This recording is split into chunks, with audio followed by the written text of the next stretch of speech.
Hammaga assalomu alaykum do'stlar. Mana bugun biz bitta mijozimizga protez soch qo'yamiz. Shunga harakatdamiz.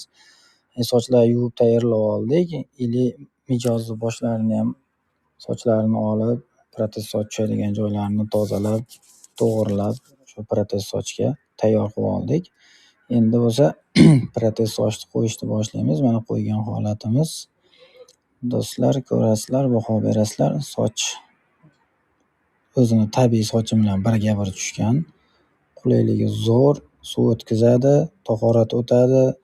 Ko'pchilik so'rayapti, tahorat o'tkazadimi, yo'qmi deb. O'shancha aytib o'tib ketdim.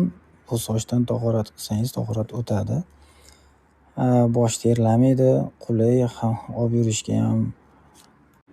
Mijozimiz yuzini ko'rsatmaslikni so'radi. Shuning uchun yuzlarni to'sib qo'yganmiz.